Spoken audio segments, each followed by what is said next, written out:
Go out there in like, sweatpants, combat boots, and a blazer. I mean, sounds like something I'd wear, but I'm purposely raising gamers on purpose. Get Yeah. those fine motor skills going. Yeah. Now I need you to memorize your ABCs and these combos.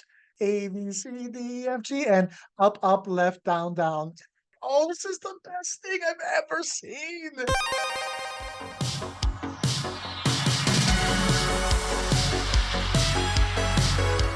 Did you know that in junior high, my band teacher called me Giggles? That was my nickname, Giggles. And then I didn't realize until I did podcasting that I giggle a lot. I was like, oh, that's Oh. why he called me Giggles. I'm like, why do I laugh so much? Why? Wait, what instrument did you play? I played the clarinet for 7 years. Oh, wow. Okay. Yeah. Where do you feel your skill set was at with it? Not, I don't know, for as I think it was a typical high school, Canadian Winnipeg high school level. I don't know how that compares to Pretty low, American level, unless pretty it's like low. a high-end private school and stuff, that goes to competitions. Not my school. I did band for a couple years. It was one of the extracurriculars that we had to take. I think I got put in the trumpet because that's what was left. I was just gonna say, I bet it was the trumpet. Yeah, I don't know why. I wanted to do the drums. They said I Mm. was too rough with the drum set, so I got banned off the drums. Too much power? I saw drums and I'm like, it's just like, It's like Donkey Konging it. yeah, yeah. Speaking of Donkey Konging the drums, Oh, segue. from movies to video games, this is Marie Plays It All. Today's episode is another side quest with Jose. Yeah, yeah. Well, I don't know why I always got a Jose. And I don't know why that automatically makes me respond, yeah, yeah. I feel like it's been yeah, yeah every single time. Yes, and it's perfect that we're going to keep it that way. Today, Jose and I are going to be talking about, I don't know about the most innovative video games, but innovative video games and video games that we remember kind of like changing our perspective on games, or there was something that a video game came out and we were like, oh, word? Like, never seen that before. Our generation, do we want to date ourselves, Jose? Do we want to let the world know? We're 80s babies. I'll say that. So, Um, good, like 20 years ago? Something like yeah, that? yeah, exactly. Feels like it. Yeah. But our generation didn't really see like the birth of video games, but we've definitely been like along for the ride for long enough ever since like the toddler phase. I say we're like in the toddler phase of video games. Like right when the video games were in their most like crucial and innovative development stages, I would say. I Hmm. think I, so. I had an Atari. Good. I want to talk to you about that. But yeah, we're going to talk about the games that basically changed how video games were made and how we game. And I was going to ask you, like, what was your first console? When you think of the video games when you were a kid, the first video games you played, bring me back. And what are those? What is that? Well, the first video game that I had access to was an Atari. It was in the household, but it wasn't mine, so I can't claim it as mine. The Okay. first mine was the original Nintendo, and, I remember I used to play the heck out of that game. I mean, Super Mario was pretty much my game nonstop.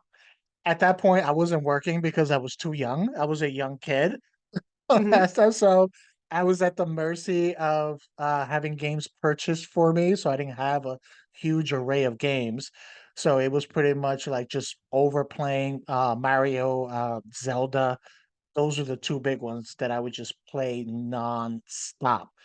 It wasn't until I got into, like, the Super Nintendo Sega that I started expanding, beyond those games and incorporating some, like, sports games into it, some more, story-based games, fighting games. All of that Hmm. started coming once we got into that Super Nintendo Sega era.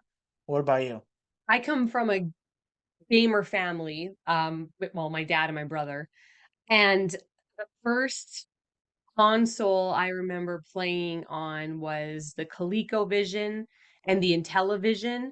Also, the my grandpa had an Atari, And then I'd play a lot of PC games, like MS-DOS games, like a lot of those. So that like way back to like playing like games where you just type in like look at blah blah blah and pick up this, and he had to like type everything in commands. Oh yeah, so like a lot like dating back. It's been a while. I've seen a lot of changes over my lifetime. So have you. Okay, well, Jose, should we get into our list about the Let's video do it. games that like blew our mind and that were innovative for its time? Let's do it. All right, let's go. Jose, Okay. give me one. All right. So the first one I got, and the reason I said I kind of cheated on this one because it isn't a game, it's a franchise. And the only reason I picked the whole franchise is because this franchise continue to always innovate and always change and always give you more. Thanks to the genius mind of Hideo Kojima, and that is the Metal Gear Solid series from the beginning. Okay. I remember alone just the first one I played from it was the PlayStation Metal Gear. It came in 2 discs. And I remember I would have to switch over the disc when I got to a certain part. I actually still own this. It's the only old game that I still own the physical copy for because I love Mm. that game so much. It traveled with me cross country twice. Uh, yeah, so I still have it there. But the little things that he would include, the attention to details, like your character when you were outside in the snow. This is the first game that blew my mind where your character will leave footprints and the computer, the bad guys, they can see your footprints and they would follow your footprints around, Ooh. which you can sometimes use to your advantage because you'd be like, okay, let me leave footprints here, make them go this way, circle around them, and then I can go up behind them because it was a stealth game. So you Ooh. had that. If you were outside for too long, you would get a cold and you would have to get like cold medicine because your character would sneeze, which would alert the enemies. This is PlayStation 1. This is 1998, by the way. That this is happening. Yeah, so that was like a few things like that that you would have.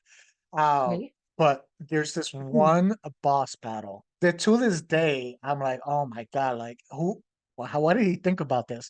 And this is him looking at all the capabilities of the system and how he can use it to his advantage. So there was this boss that you fight that's called Psycho Mantis. And then the Metal Gear Solid, all the bosses, they'll have certain abilities, certain skill sets. And this one, like the name says, he has psychic abilities, and he's supposed he can read your mind and all of that. And then I remember I get to the boss, and I didn't know because this is before you would go on the internet and see YouTube videos and get tips on games. You would find out a lot of things on your own. Things wouldn't get ruined.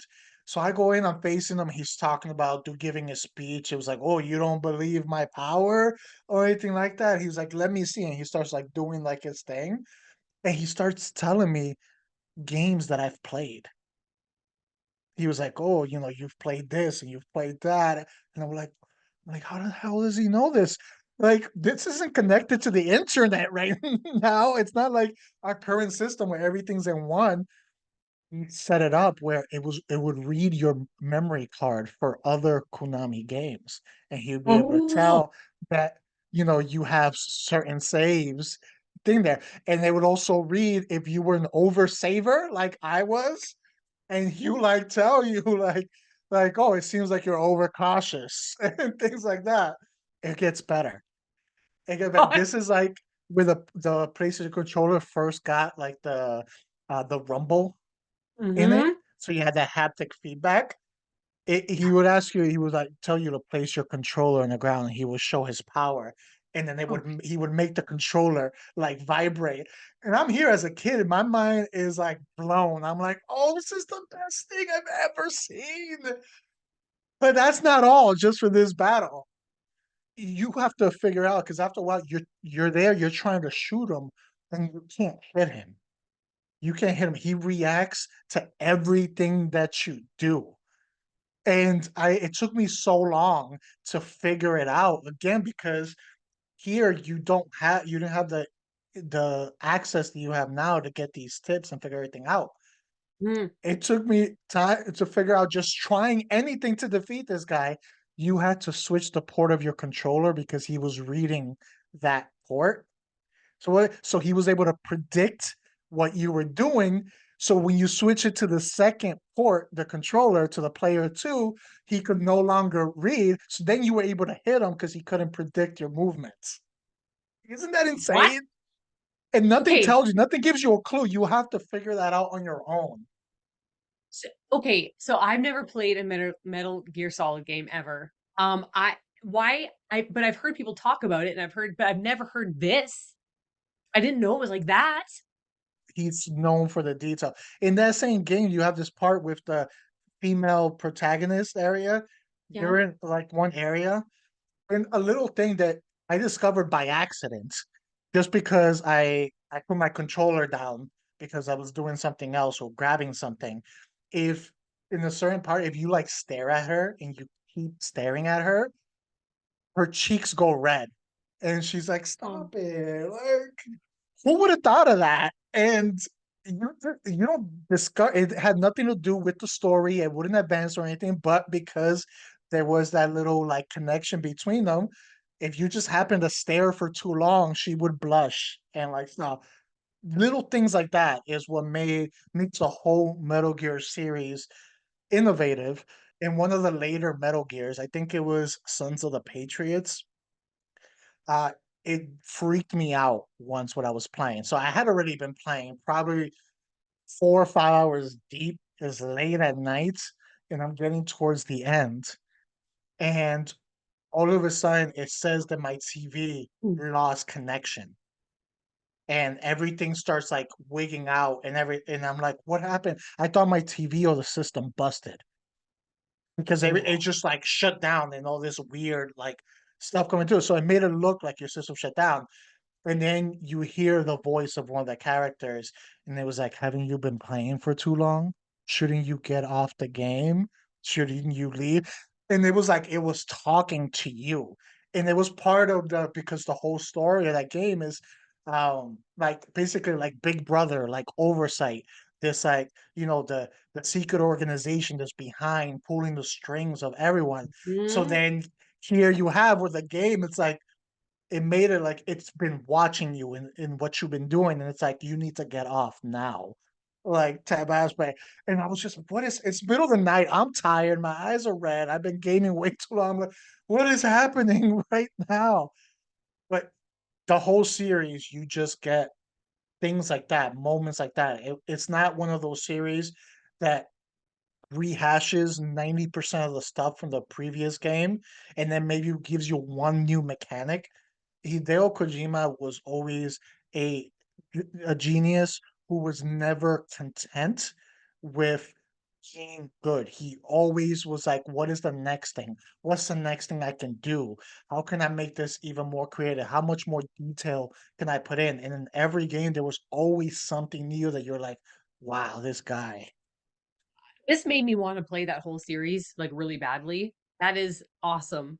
Having the player so involved and engrossed into the game, sometimes it feels like you're just controlling the video game, but that in that sense, it's like the video game's like controlling you. You know, it's like it is the captain now. Like it is not, Yeah. you are not in control. My next one's not that epic, but at the time, it was epic to me because I was like a young child and I was like, what is even happening? This can't be real. In the video game I'm gonna mention first is Dragon's Lair. It is a series, but I'm talking about the OG one. The first game in the series called Dragon's Lair, originally released for arcades in 1983. It used laser disc technology, offering greatly superior graphics compared to other video games at the time. So it was famous for its Western animation style graphics. It was advertised as the first truly 3D video game. It was literally like you were playing a movie, a cartoon. But in 1988, ReadySoft company started development of conversion of the game to 16-bit machines. And so when I played it, it was on the computer. And we were just so used to playing. It's 1989, okay? So we were so used to playing video games that were like really pixelated, like on the Coleco and television, just like normal computer games. Like I play like Space Quest and Monkey Island stuff. And then when this came out, it literally looked like you were playing an actual cartoon. Oh, I'm looking at it right now. Think about that coming out in 1989 and being able to play it as a video game, like as a story, having to rescue a princess. There was like cutscene type things. You had to like control each scene. It was nuts.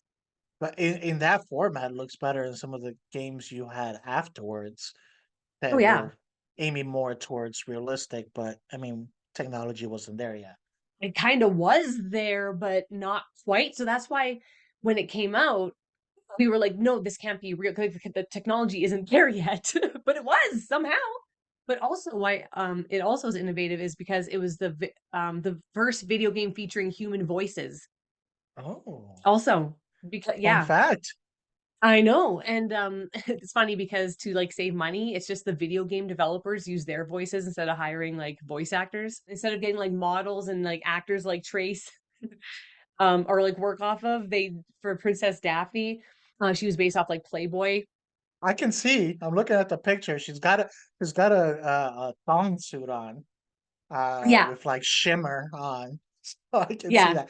It gives me very Who Framed Roger Rabbit vibes. Yes, exactly. I know it really looks like that. So that one for me was the very first one I thought of because I was just like, how am I playing a cartoon? This is unbelievable.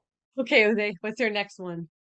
For the next one I have, it's we can say the whole franchise has been innovated, but there was one major one.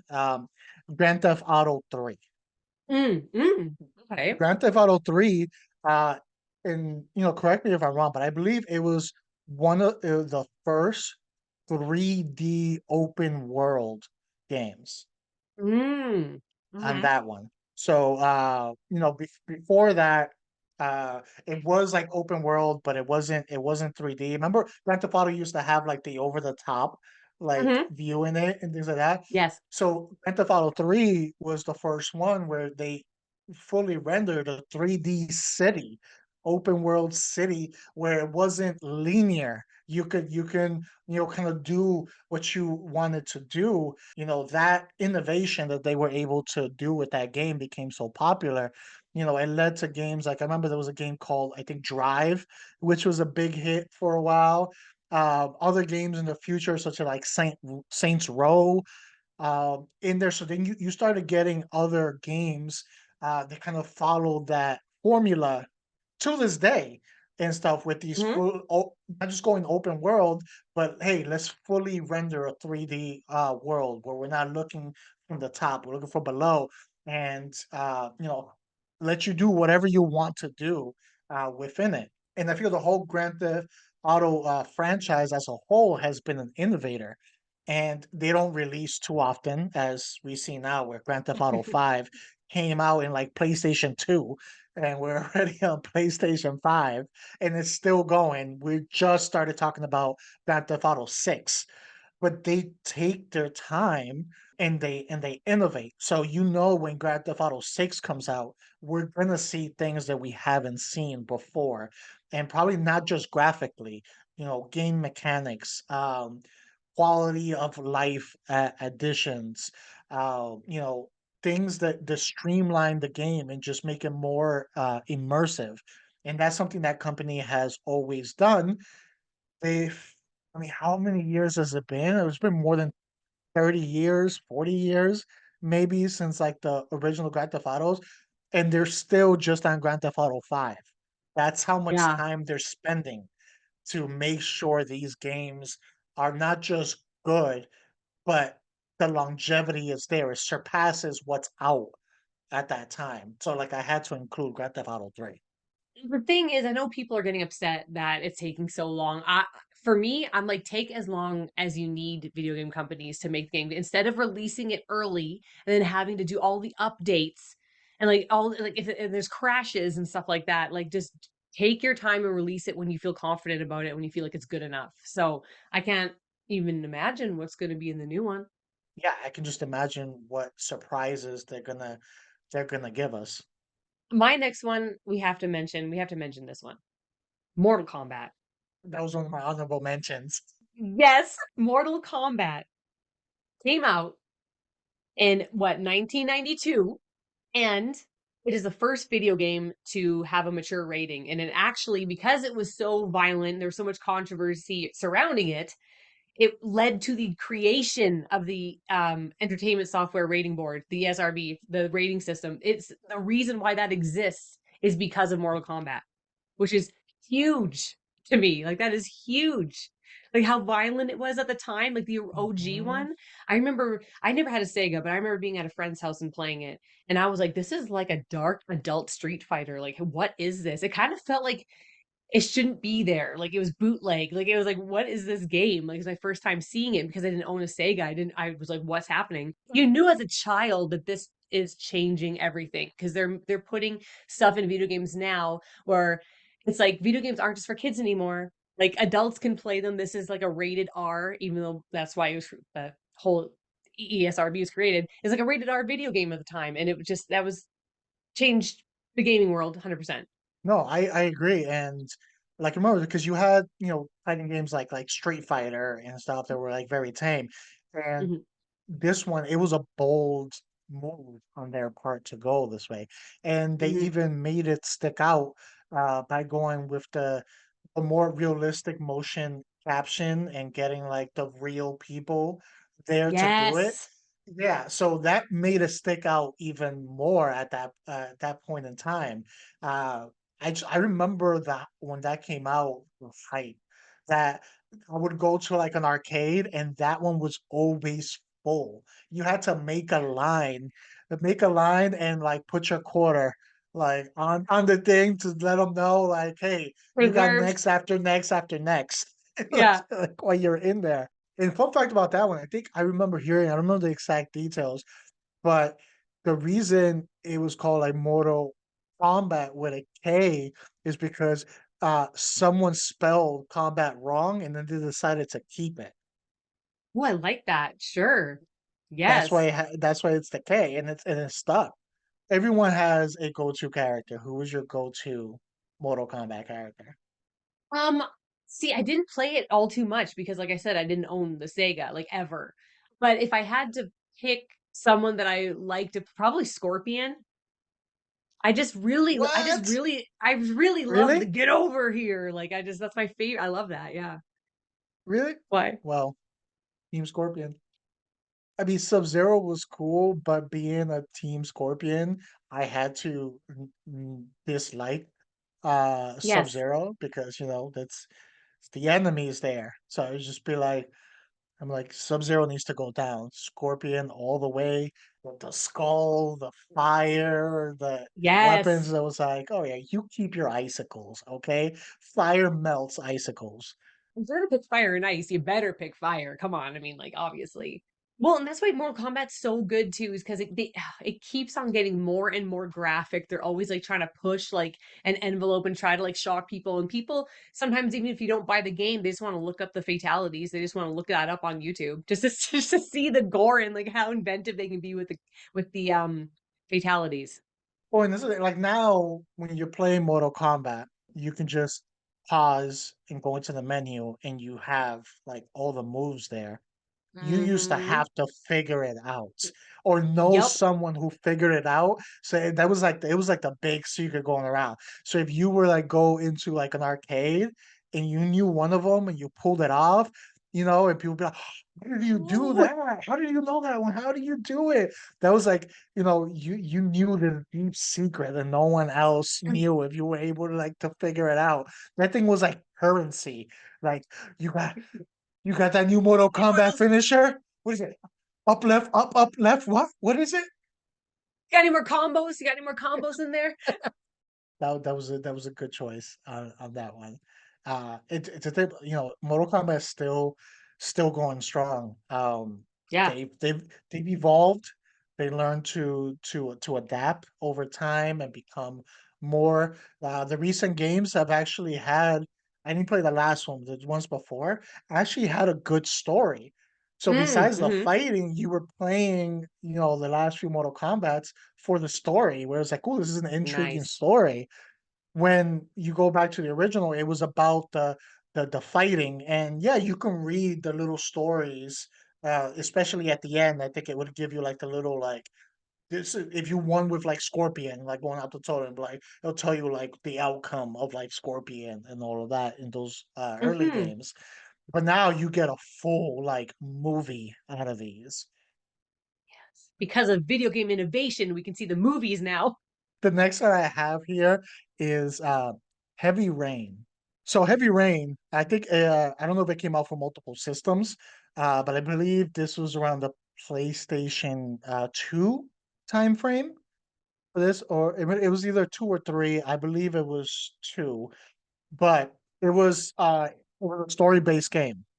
It was a Mm, story-based game where you didn't have a lot of gameplay control. You were basically making decisions for the movie. So certain parts you'll have to move your character around, observe objects, pick up things, read things that will provide like clues. But you were also making decisions throughout the game that mhm, would quote unquote affect the trajectory of the story. So the events of the game would change depending on your decisions. We get a lot of that now, but at this time, we weren't. I think there was one game before this that was similar, from actually the same company. I think they're called Quantum Realm or okay. something like that. They made a small game called Fahrenheit, but Heavy Rain was the first one that was more commercialized. It was more out there, so it had a bigger audience. So that's why I picked this one over Fahrenheit because it's the first one that I saw. As a movie lover, I remember enjoying this because it is literally like you're watching a movie, but you're just controlling certain aspects, certain directions of it. And Mm, even though compared to some of the similar games now, you didn't have as much control as you may have thought when you were playing it originally. It was more of a facade of control with little tweaks, mm, but it still ended up where they wanted it to end up. They would just tweak enough, but the overall arc would stay the same. So it was just mhm, minor control you had over the story. But from this, we had we had games like Until Dawn come out. So Until Dawn followed a similar formula and expanded off of it. We have all the Dark Pictures anthology games that came out, which I think they're like 7 games deep. We had the Telltale's games, mm, and mhm, they've released everything. You had a Game of Thrones, a Walking Dead, a Borderlands, a Batman, and mhm, those were all really good before, unfortunately, they had to shut down. But all those games, those styles of games, I feel they originated and stemmed from what Fahrenheit and Heavy Rain were doing, which kind of introduced it. And then we've mhm, gotten all these games, and I love those types of games. Detroit is another one that I didn't mention, mm, but I like that because, again, it's watching a movie, and then just imagine if you're watching a movie and you don't like where the scene's going, and you can be like, I want this character to do this. And then now you just branched out in a completely different direction. This is where it started to me, was in the Heavy Rain. mm. What year did it come out? 2010. Most of these, except for the Tall Tales, which hit all different genres, most of the other ones tend to gravitate towards horror. In that, which Um, makes it even better. Scorpion. okay, well, speaking of Scorpion and mature rated games, one of the other first mature rated games that I think was innovative is Doom. So Doom came out in Yep. 1993. Yes, it came out in 1993. Um, the first one, because that's a big franchise still. Pretty sure everyone knows what Doom is. You're like a space marine and you're fighting through hordes of demons and you start out in hell and it's very it's mature. It's a mature game. I remember having nightmares of it when I was a kid, even though I loved playing it. But it was innovative because it's an early example of 3D graphics in video games, but the objects and the enemies were like 2D. So they kind of invented this thing called like 2.5D graphics. The whole thing wasn't in 3D, but it's heralded because as the video game that popularized first person shooters. That's what like Mhm. Doom is like known for. But in my opinion, Wolfenstein 3D is what did it for me, and that came out in 1992. And that's the one I played a lot more. That's what introduced me to first person shooters. If you want to say like what really made first person shooters, I think I got to go with Wolfenstein 3D. I think. I can see that. I remember Doom. Like I said, I never played that early Wolfenstein, but if that did come out like 2 years beforehand, Doom probably picked up some things from that one Oh. and got some inspiration. But it might be kind of like the Heavy Rain that said. Like Fahrenheit came first, but then like Hmm. Heavy Rain is kind of what really put that style of game on the map. Yes. And this, I kind of look at Wolfenstein like it's the gateway to Doom because like Doom is just like the R-rated version of Wolfenstein. Wolfenstein is like PG, but like Doom took it to like the next level for sure. I remember playing Doom a little bit, but I think the first person shooter that I played a lot, like the first one I really got into it, was years after that, and that was GoldenEye for the 64. Hmm. And that I remember we played like nonstop. Even like the song still pops up every time. Okay, you said you had honorable mentions. Yeah, well, actually, I just thought of one when you were talking Oh. about shooters. I Hmm. feel segue into another shooter. Uh, into that, um, Halo, Mm. Halo Hmm. with the multiplayer PvP shooter. Ooh. It was groundbreaking at that time. Like I feel a lot of, and this was from Bungie before they did Destiny, they jumped before they were owned by like three different companies over time.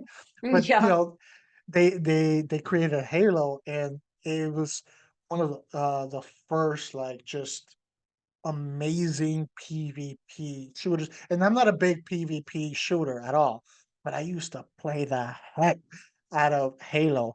I remember there was Halo 2 when I was in college, and we lived in these like townhouses in the part of the college campus.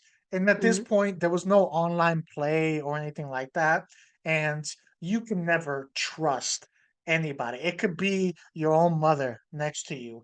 And you're like, I know you're looking at my screen, mom. Stop looking at my screen. There's no way you would have known I was around that corner. So everyone would get like the cheapest TVs that they can at that time from like Goodwill or like from the attic of like your parents, bring them to school, and there would be all these one in the kitchen, one in the living room, one in Yes. the bedrooms. Then we will have cables extending out to the townhouse across from us who are our friends, and there'll be people in there. So it'll be multiple things, and everyone had their own TV, and we would just have these like nonstop Halo battles. And it was just so much fun. And I think a lot of the PvP multiplayer games with these like specified maps that came in after, a lot of them were trying to live up to what Halo put out there. So like I feel it has to be included in here because to this day I still hear it mentioned. They're like, "Oh man, remember Halo? Yeah, you remember Halo?" My honorable mentions are all to do with like 3D graphics too, like Star Fox. Like Star Fox was huge when it came out on Super Nintendo. I think that was one of the first 3D games that I ever saw. It had what is it? How you pronounce it?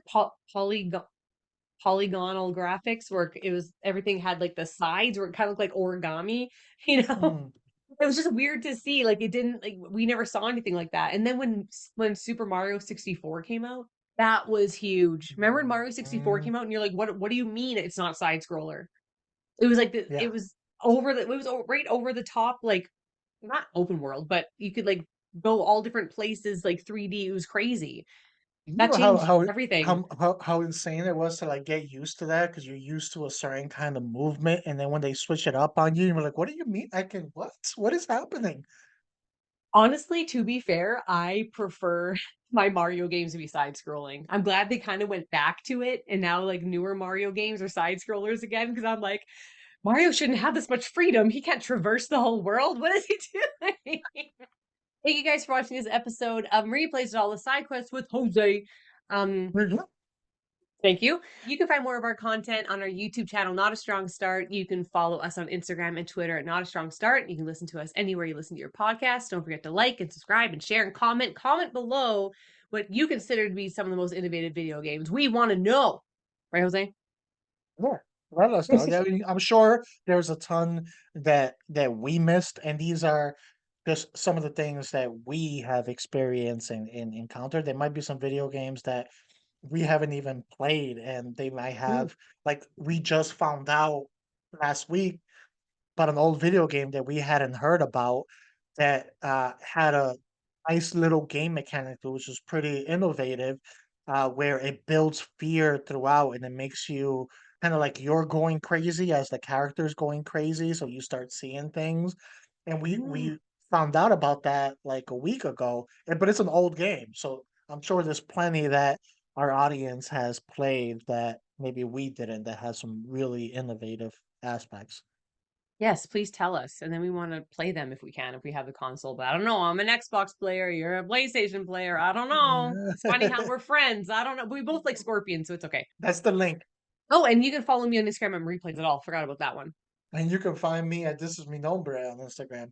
Never stop playing and never stop innovating and creating and growing. What else? Never That stop. was the innovating was the exact word I was going to use. Yeah. I don't know what this is. Right after you said never stop playing. You were like,